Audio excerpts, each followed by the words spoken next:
PM Modi किस company के mobile का इस्तेमाल करते हैं और आखिर हम सबके फेवरेट आयरन मैन जापान क्यों नहीं जा सकते और क्या कभी आपने सोचा है कि आखिर ज्यादातर सिक्कों को गोल ही क्यों बनाया जाता है? मिलेगा सबका जवाब। चलिए शुरू करते हैं आज के रैंडम फैक्ट के अध्याय को। Fact number 20।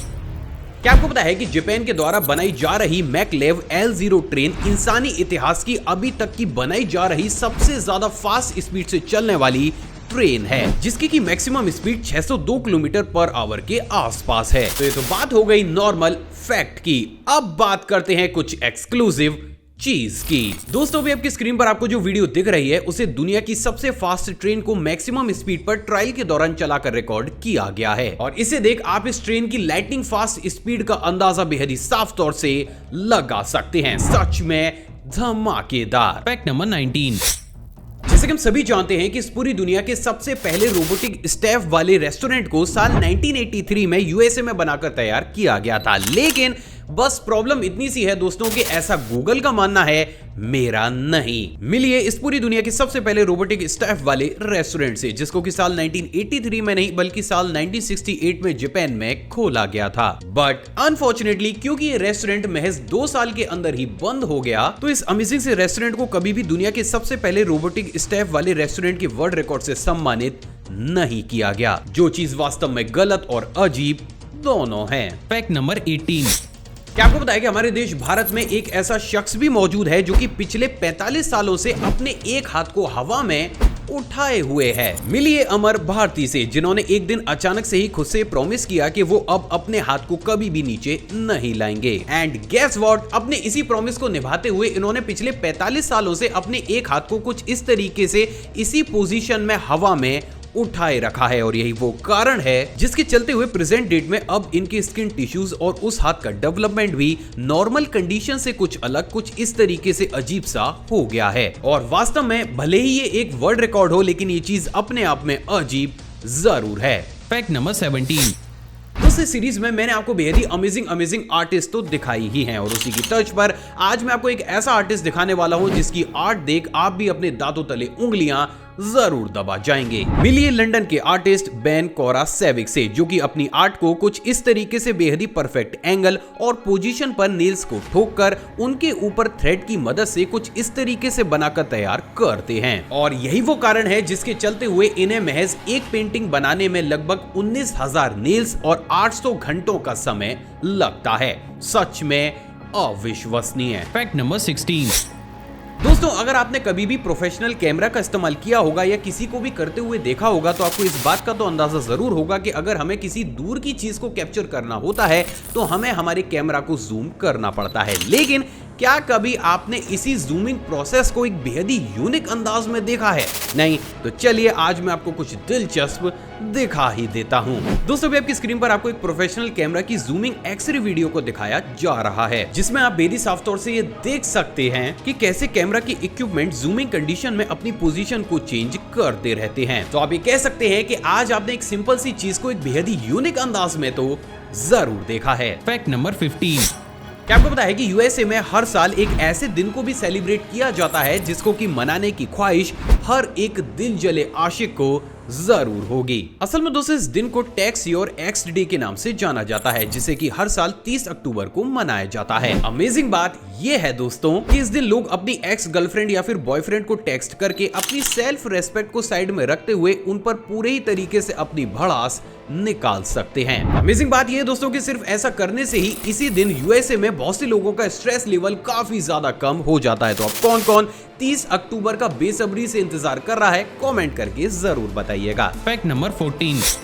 दोस्तों आपने स्पाइडरमैन मूवी के इस फेमस सीन को तो जरूर देखा होगा, जिसमें पीटर पार्कर कुछ इस तरीके से मैरी जीन को फिसलने से बचाकर उस ट्रे पर रखी हुई सारी चीजों को कुछ इस तरीके से बैलेंस करके वापस रख देता है। And I am damn sure आप में से बहुत से लोगों को ऐसा लगा होगा कि इस सीन को फिल्माने में सीजीआई का इस्तेमाल किया गया है, लेकिन क्या आपको पता है कि इस सीन की शूटिंग में किसी भी प्रकार की सीजीआई का इस्तेमाल किया ही नहीं गया था। असल में दोस्तों इस सीन को फिल्माने के लिए स्पाइडरमैन का किरदार निभाने वाले टोबे मैग्योर ने काफी ज्यादा प्रैक्टिस की थी और इस शॉट को बिल्कुल परफेक्ट एंगल पर फिल्माने के लिए उन्होंने 156 रीटेक्स लिए थे और वास्तव में एक परफेक्ट एग्जांपल है परफेक्शन का। Fact number 13।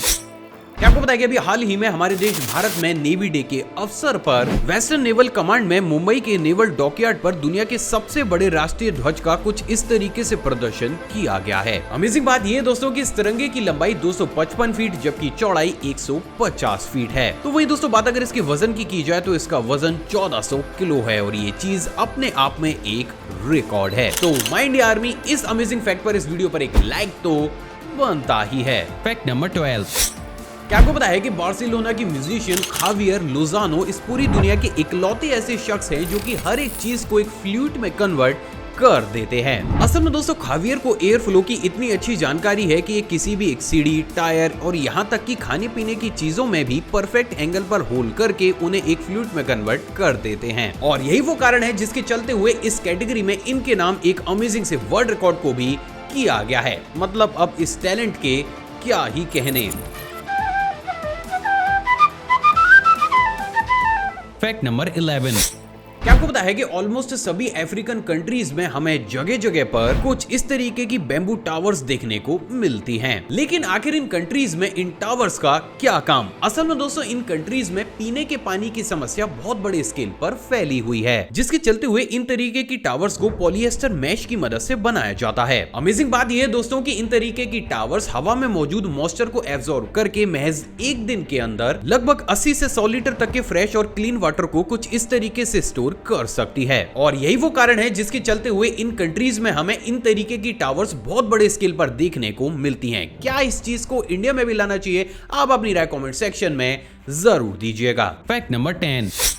क्या आपको पता है कि कभी कभी बेहद ही रेयर कंडीशन और सेलेक्टेड जगहों पर एक ऐसा फिनोमेना भी क्रिएट होता है जिसके चलते हुए किसी भी एरोप्लेन का इंजन कुछ इस तरीके से कुछ और नहीं बल्कि एयर की एक वर्टिकल वेव को ही रिलीज करना शुरू कर देता है। असल में दोस्तों इस फिनोमेना को विंग टिप वर्टेक्स के नाम से जाना जाता है, जिसमें जैसे ही एटमॉस्फेरिक हवा में मौजूद मॉइस्चर जेट इंजन के टरबाइन पर जाकर हिट करता है, प्रेशर चेंजेस की वजह से वो कुछ इस तरीके से एक मोटी एयर स्ट्रीम में ही कन्वर्ट हो जाता है। अमेजिंग बात यह है दोस्तों कि इस फिनोमेना को one of the rarest phenomena भी माना जाता है और यही चीज इस फिनोमेना और इस वीडियो क्लिप को काफी ज्यादा रेयर भी बना देती है। Fact number 9।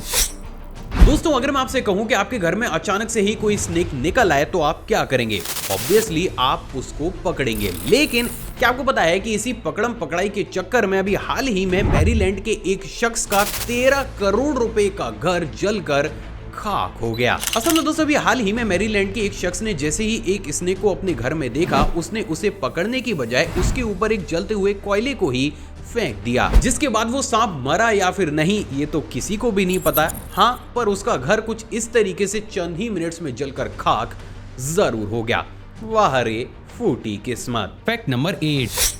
दोस्तों समय समय पर हमारे सामने दुनिया के कुछ ऐसे ट्रेंड्स आते हैं जिनको देख हमें कुछ और नहीं बल्कि झटका जरूर लग जाता है। और उन्हीं ट्रेंड्स में से एक ट्रेंड अभी हाल ही में फेमस हुआ मैक्सिको का स्कॉर्पियन ट्रेंड है। असल में दोस्तों बहुत ही कम लोगों को ये मालूम होगा, लेकिन मैक्सिको में आप किसी भी मरे हुए बिच्छू को नेल पेंट का यूज करते हुए उसे कुछ इस तरीके से अपने नेल्स से चिपका सकते हैं। उससे भी ज्यादा अमेजिंग बात यह है दोस्तों कि ऐसा करने के लिए आपको इंडियन करेंसी के हिसाब से लगभग 250 रुपए पर बिच्छू के हिसाब से पे करने पड़ते हैं। अजीब बात यह है दोस्तों कि ये ट्रेंड मैक्सिको में बहुत बड़े स्केल पर फेमस भी होता हुआ चला जा रहा है। अजीब लेकिन सच। Fact number 7।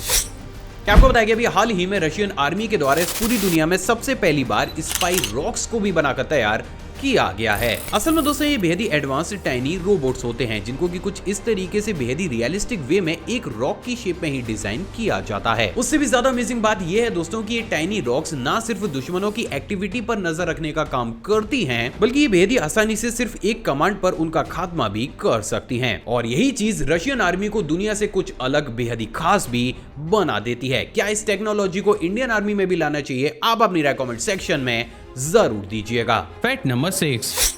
क्या आपको पता है कि हमारे देश भारत में एक ऐसा रेलवे स्टेशन भी मौजूद है जहां पर हमें पैसेंजर से ज्यादा स्टूडेंट्स पढ़ाई करते हुए नजर आते हैं, लेकिन आखिर ऐसा क्यों? असल में दोस्तों इस रेलवे स्टेशन का नाम सासाराम है जो कि बिहार में मौजूद है। स्ट्रेंज बात यह है दोस्तों कि बिहार के सासाराम में इलेक्ट्रिसिटी की प्रॉब्लम काफी ज्यादा होने की वजह से यहाँ पर कॉम्पिटिटिव एग्जाम की तैयारी करने वाले ऑलमोस्ट सभी स्टूडेंट्स कुछ इस तरीके से रेलवे प्लेटफॉर्म के ऊपर बैठकर पूरा ही दिन पढ़ते रहते हैं। और यही वो कारण है जिसके चलते हुए ये भारत का इकलौता ऐसा रेलवे स्टेशन है जहां पर हमें पैसेंजर से ज्यादा कुछ इस तरीके से स्टूडेंट्स पढ़ाई करते हुए नजर आते हैं। और वास्तव में ये एक परफेक्ट एग्जाम्पल है जो ये दिखाता है कि अगर आपके अंदर जुनून है तो आप किसी भी हद तक जा सकते हैं। Fact number 5। क्या आपको बताया कि अभी हाल ही में विश्व की जानी मानी कंपनी होंडा के द्वारा सबसे पहली बार एक बेहद ही एडवांस सेल्फ बैलेंसिंग टेक्नोलॉजी को लोगों के सामने लाया गया है। दोस्तों आपकी स्क्रीन पर आपको जो वीडियो दिख रही है वो उसी अमेजिंग सेल्फ बैलेंसिंग टेक्नोलॉजी की है, जिसमें आप बेहद ही साफ तौर से ये देख सकते हैं कि होंडा के द्वारा एक ऐसी टेक्नोलॉजी को इन्वेंट किया जा चुका है जिसके चलते हुए कोई भी राइडर चाहे कितने भी शार्प से शार्प टर्न को अचानक से ही क्यों ना ले ले, उसकी बाइक कभी भी स्लिप हो ही नहीं सकती। अमेजिंग बात यह है दोस्तों कि होंडा का कुछ ऐसा कहना है कि वो इस टेक्नोलॉजी को साल 2023 तक अपनी ऑलमोस्ट सभी बाइक्स में इंस्टॉल कर देंगे, which is quite impressive. Fact number 4। दूसरे वाला फैक्ट करंट अफेयर की तर्ज पर है। क्या आपको बताया कि अभी हाल ही में हैदराबाद के गट्टीपल्ली शिवपाल हमारे देश भारत के सबसे पहले ऐसे डॉफ बन गए हैं जिनको की ड्राइविंग लाइसेंस प्राप्त हुआ है। तो माय इंडिया आर्मी, अब अगर ये क्वेश्चन किसी भी एग्जाम में आए तो अब ये छूटना नहीं चाहिए। Fact number 3। क्या आपको बताया कि विश्व के जाने माने एक्टर रॉबर्ट डाउनी जूनियर, जिनको कि बहुत से लोग आयरन मैन के नाम से जानते हैं, उन्हें जापान ने पूरे ही तरीके से बैन कर रखा है। लेकिन आखिर ऐसा क्यों? असल में दोस्तों वाकया है साल 2008 का, जब आरडीजे अपनी मूवी आयरन मैन को प्रमोट करने के लिए जापान गए थे। लेकिन जैसे ही उनका प्लेन एयरपोर्ट पर लैंड किया, एयरपोर्ट का ही स्टाफ उनको इंटेरोगेशन के लिए ले गया, जहां पर 8 घंटे उनको इंटेरोगेट करने के बाद उनसे साफ शब्दों में ये कहा गया कि अब आप दोबारा से जापान नहीं आएंगे। ऐसा सिर्फ इसलिए हुआ दोस्तों क्योंकि आरडीजे का पास्ट काफी ज्यादा अजीबोगरीब चीजों से भरा हुआ है, जहां पर उनको बहुत सी बार उन्हीं चीजों की वजह से जेल तक जाना पड़ा है। और यही वो कारण है जिसके चलते हुए आरडीजे का जापान में आने तक पर बैन लगा हुआ है, which is quite strange. Fact number 2। ज्यादातर कॉइन्स को गोल ही क्यों बनाया जाता है? असल में दोस्तों आपने भी कभी ना कभी इस चीज को तो जरूर सोचा होगा कि ऑलमोस्ट पूरी दुनिया में बनाए जाने वाले कॉइन्स को गोल ही बनाया जाता है, लेकिन आखिर ऐसा क्यों? असल में दोस्तों इनिशियल स्टेज पर जब करेंसी चलन में आई थी तो पेपर नोट से पहले कॉइन्स का इस्तेमाल किया जाता था। अब जैसे कि हम सभी जानते हैं कि अलग अलग देशों में अलग अलग मेटल्स का इस्तेमाल करते हुए कॉइन्स को बनाया जाता था, जिनमें से बहुत सी मेटल्स तो काफी ज्यादा हार्ड हुआ करती थी। अब अगर किसी भी कॉइन को स्क्वायर या फिर किसी और शेप में ढाला जाए तो क्योंकि उस समय की टेक्नोलॉजी इतनी ज्यादा एडवांस नहीं होती थी कि उनके एजेस या फिर कोनों को अच्छे तरीके से ब्लेंड किया जा सके, तो यहाँ पर बहुत बड़ी पॉसिबिलिटी ये जनरेट हो जाती थी कि अगर उन कॉइन्स को पकड़ा जाए या फिर उन्हें पॉकेट या फिर बैग में डाला जाए तो वो पूरे ही तरीके से उन्हें काट दें। और इसीलिए खुद के हाथों और सामान की सेफ्टी के लिए इनिशियल स्टेज पर बहुत से देशों ने राउंड कॉइन के कॉन्सेप्ट को अपनाया, जिसे देख आगे चलकर प्रेजेंट डेट में भी बहुत सी कंट्रीज ने एज इट इज इस कॉन्सेप्ट को एडॉप्ट कर बहुत सी वेंडिंग मशीन्स को भी कुछ इस तरीके से डिजाइन किया है कि आप उनके अंदर सिर्फ राउंड कॉइन्स का ही इस्तेमाल कर सकते हैं। सो फाइनली अब आप ये जानते हैं कि ज्यादातर कॉइन्स को गोल ही क्यों बनाया जाता है। Fact number 1।